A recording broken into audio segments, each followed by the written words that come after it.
सो hey everyone, स्वागत है आप सभी का। मेरा नाम है दीपक विश्वकर्मा और मैं आप सभी का स्वागत करता हूं मेरे इस यूट्यूब चैनल पर जिसका नाम है डार्क लेजेंड हॉरर पॉडकास्ट।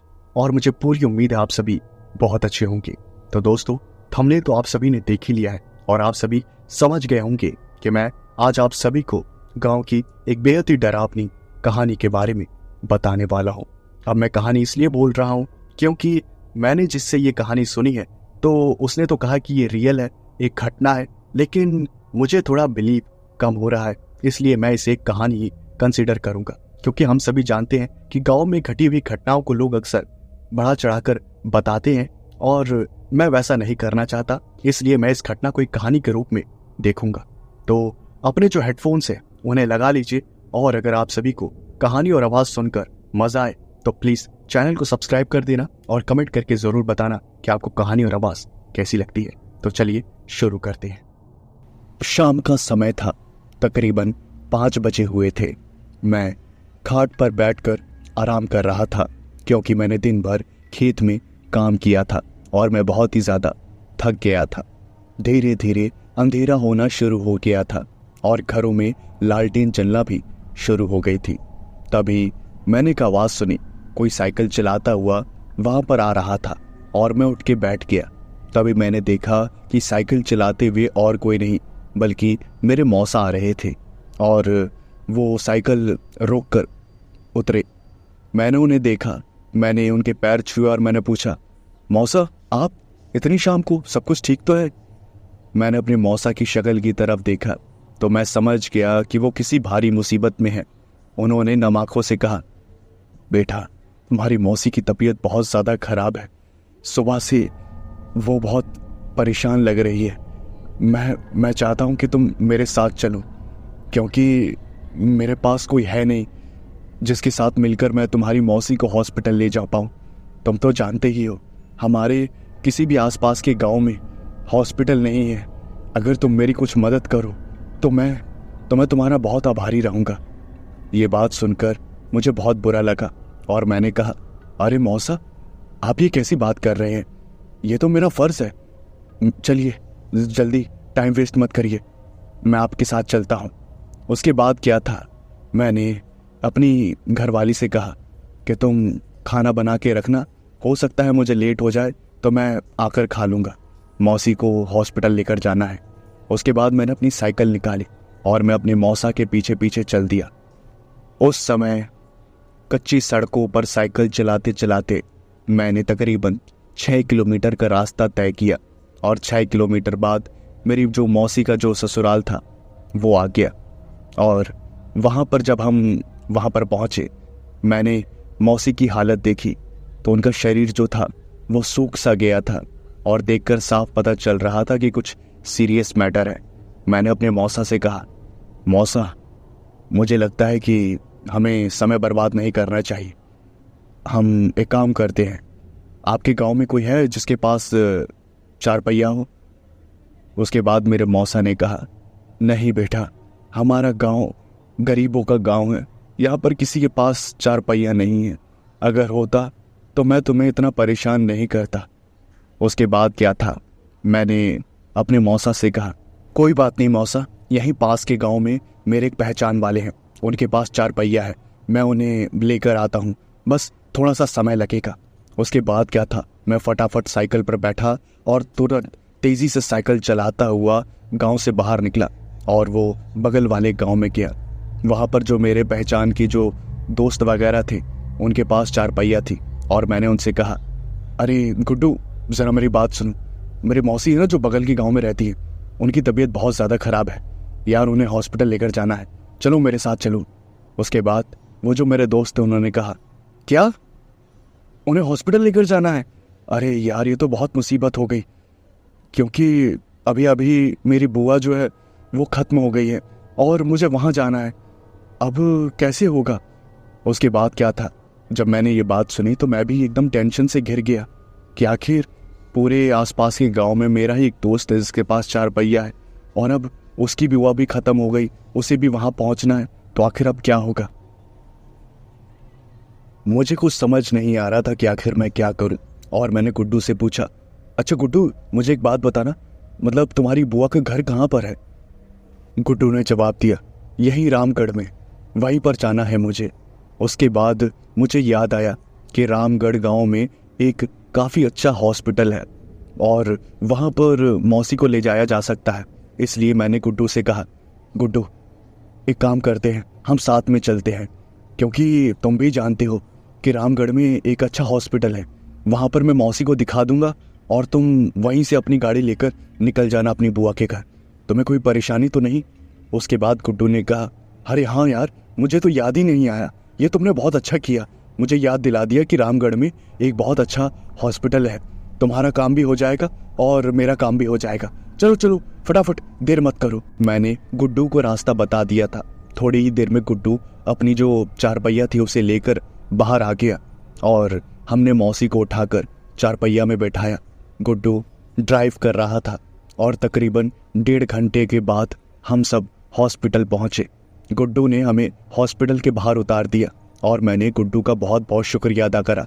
उसके बाद हमने मौसी को एडमिट किया। मौसी को एडमिट करने के बाद मौसी का जो इलाज था वो तुरंत शुरू हो गया।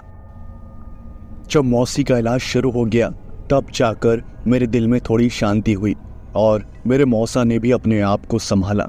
मेरी मौसी को एडमिट कर लिया गया और उसके बाद ट्रीटमेंट चलता रहा। ऐसे करते करते रात के तकरीबन 11 बज गए और मेरी मौसी की तबीयत में सुधार होने लगा। डॉक्टर ने कहा कि 2-3 दिन में मौसी ठीक हो जाएगी, कोई घबराने वाली बात नहीं है। उसके बाद मौसा और मैं दोनों बहुत ज़्यादा खुश हो गए और हमने चैन की सांस ली। उसके बाद जब 11 बज गए तब मैंने मौसा से कहा, मौसा अगर 2-3 दिन मौसी यहीं पर रहेंगी तो खाने पीने का इंतज़ाम भी तो होना चाहिए ना। अगर आपको बुरा ना लगे तो मैं घर जाऊं और सुबह मैं खाना वाना बनाकर लेकर आऊँगा। बोलिए क्या बोलते हैं आप? उसके बाद मेरे जो मौसा थे उन्होंने कहा, हाँ बेटा तुम बिल्कुल ठीक कह रहे हो, तुम जाओ, तुम्हारे घर पर भी वैसे भी सब परेशान हो रहे होंगे। तुमने कहा था कि तुम थोड़ी देर में आ जाओगे, लेकिन अभी तक तुम यहीं पर हो। तुम जाओ, सुबह खाना वगैरह लेकर आ जाना।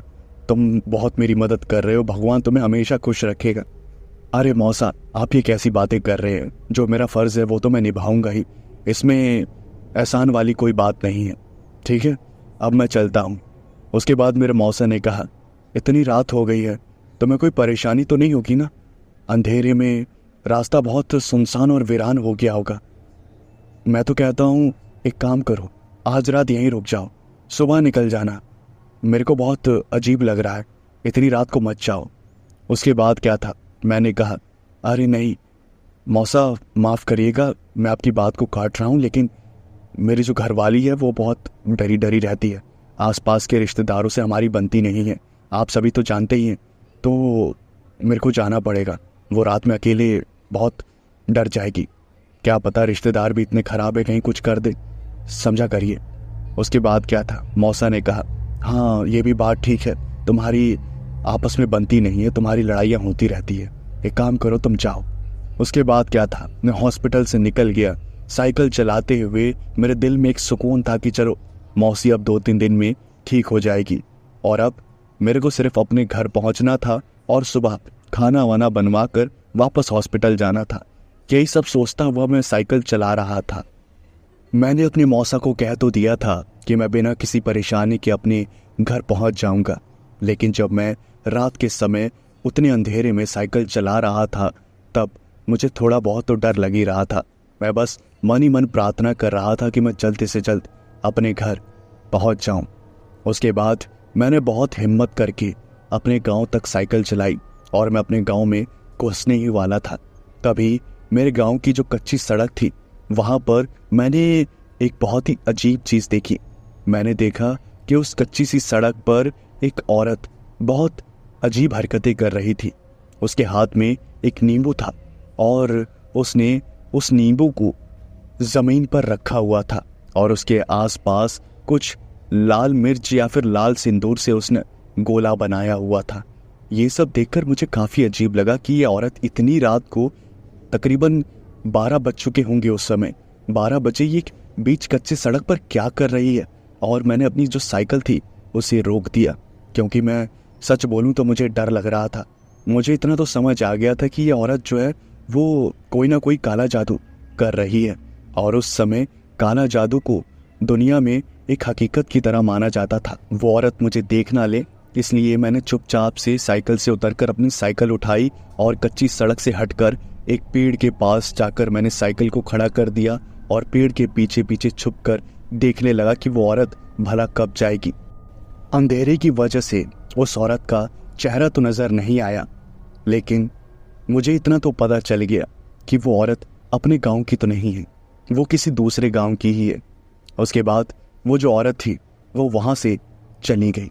वो जिस रास्ते गई थी वो एक दूसरे गांव की ओर जाता था, और मैं समझ गया कि ये औरत पक्का उसी गांव की है, और मैं बस उसके बहुत दूर जाने का इंतज़ार कर रहा था।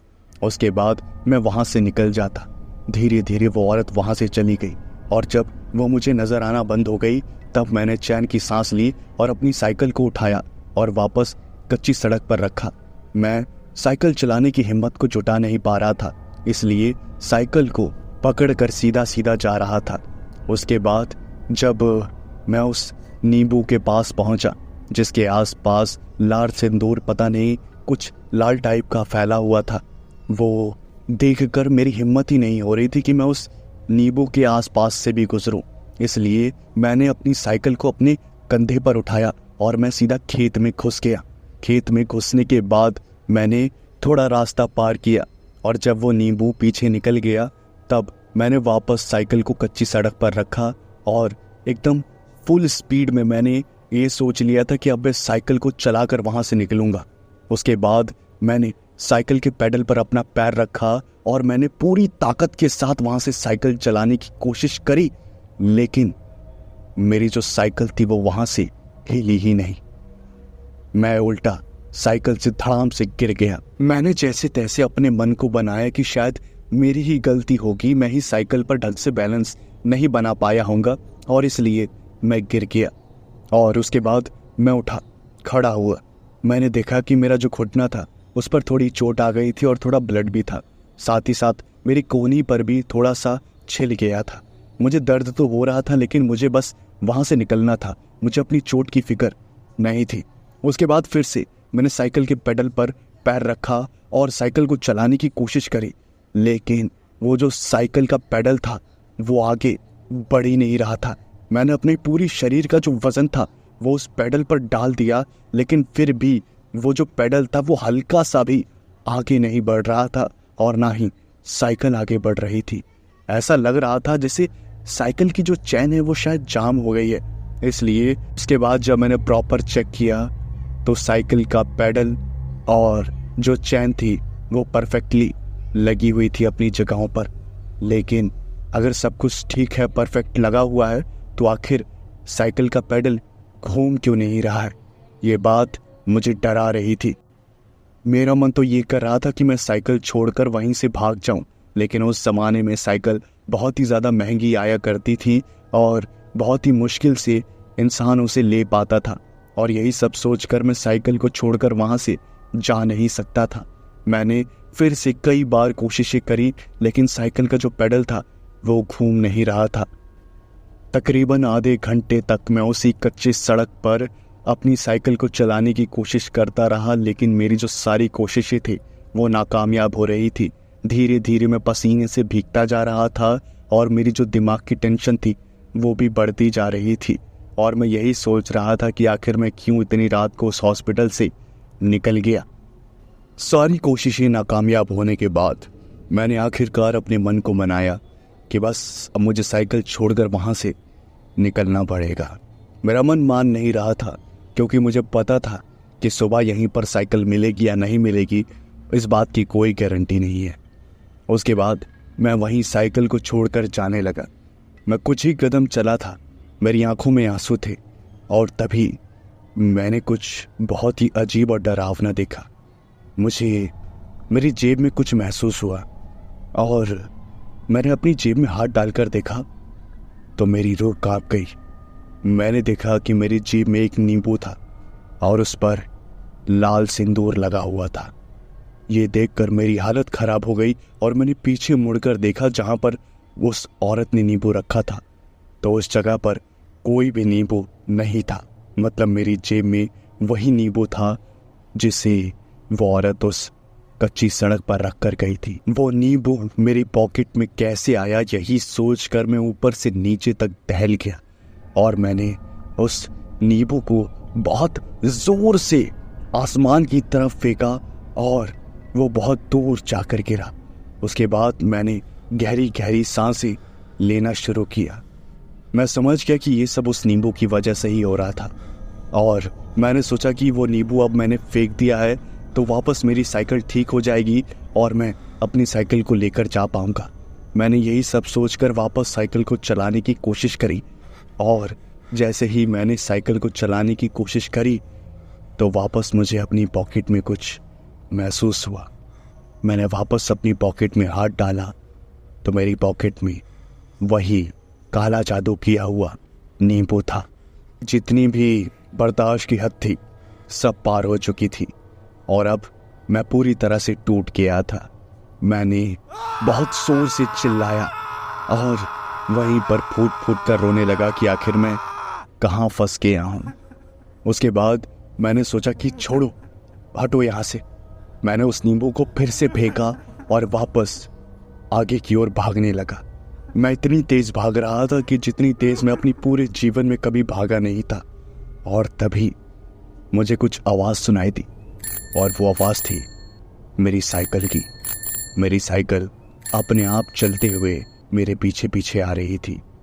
ऐसा लग रहा था जैसे उस साइकिल पर कोई बैठा हो और वो साइकिल चला रहा हो और वो मेरा पीछा कर रहा हो। और जब मैंने अपनी साइकिल को अपने आप ही चलते हुए देखा तो बस मैं एक छोटे बच्चे की तरह रोते हुए वहाँ से भागने लगा और वो साइकिल मेरा पीछा अपने आप कर रही थी। उसके बाद मैं यही सब सोचकर रो रहा था, परेशान हो रहा था कि आखिर मैं ये कहाँ फंस गया। मुझे अपने कौन से कर्मों की सज़ा इतने बुरे तरीके से मिल रही है। और मैंने बस आखिरी जो रास्ता था उसे अपनाया। मैंने हाथ जोड़कर बस ऊपर वाले से प्रार्थना करनी शुरू कर दी कि हे भगवान, मुझे जल्दी से जल्द इस मुसीबत से निकालो। मैं यहाँ से बस निकलना चाहता हूँ। मैं भगवान से ये सारी प्रार्थनाएं कर रहा था और वहाँ से मैं जैसे ही भागने की कोशिश करता तो वो साइकिल मेरा पीछा करने लगती और मैं बहुत ज़्यादा डर जाता। इसी वजह से मैं ज़्यादा दूर भाग भी नहीं पाया और जब भी मैं ज़्यादा भागने की कोशिश करता तो मेरे पैर बहुत ज़्यादा भारी हो जाते। ऐसा लगता जैसे किसी ने 200 किलो का वज़न मेरे पैरों के साथ बांध दिया हो। इसलिए मैं ज़्यादा दूर तक भाग भी नहीं पाया। मैं बहुत परेशान था। उसके बाद मैंने वहाँ दूर एक औरत को आते हुए देखा। उसके हाथ में एक लालटेन थी और मेरे हाथ पैरों में तो जान बची नहीं थी, पैरों में भी बिल्कुल जान नहीं थी।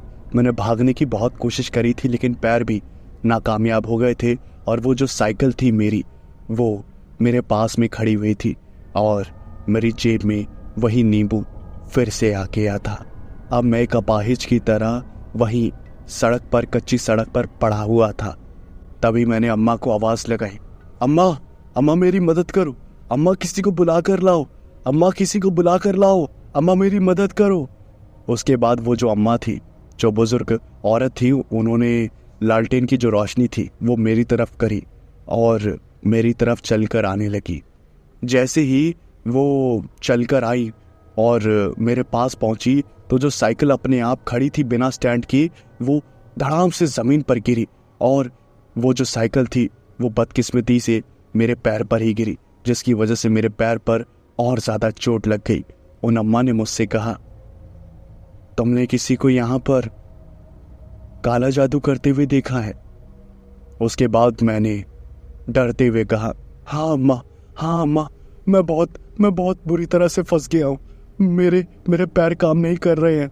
मैं यहाँ से भागने की कोशिश करता हूँ तो ये साइकिल मेरा पीछा करती है अपने आप और मेरी जेब में बार बार ये नींबू आ जाता है। मैंने बहुत बार इस नींबू को अपनी जेब से निकाल कर फेंका लेकिन न जाने कैसे ये नींबू अपने आप मेरी जेब में वापस आ जा रहा है।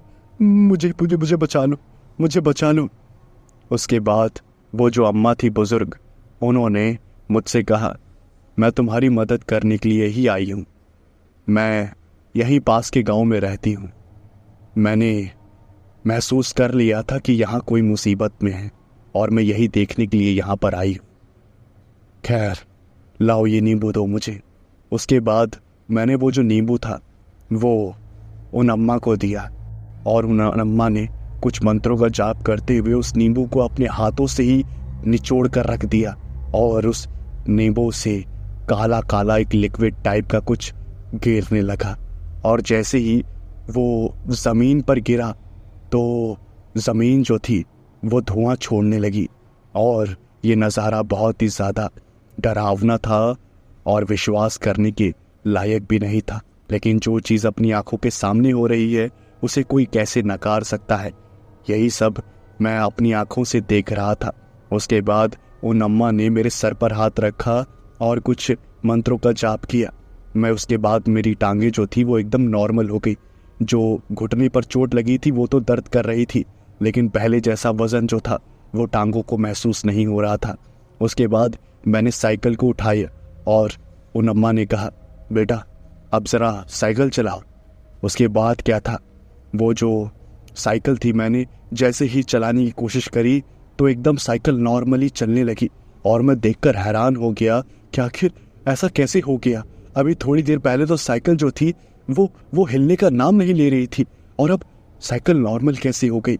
उसके बाद उन अम्मा ने मुझे बताया कि बेटा तुम्हें पता है तुम ये साइकिल अभी तक क्यों नहीं चला पा रहे थे। नहीं अम्मा, मुझे नहीं पता, मैं तो बस पैडल मारने की कोशिश कर रहा था लेकिन पैडल घूमने का नाम ही नहीं ले रहे थे। उसके बाद वो जो अम्मा थी उन्होंने कहा, बेटा पैडल इसलिए नहीं घूम रहे थे क्योंकि इस साइकिल पर एक चुड़ैल बैठी हुई थी और उस चुड़ैल को मैंने बहुत दूर से ही देख लिया था।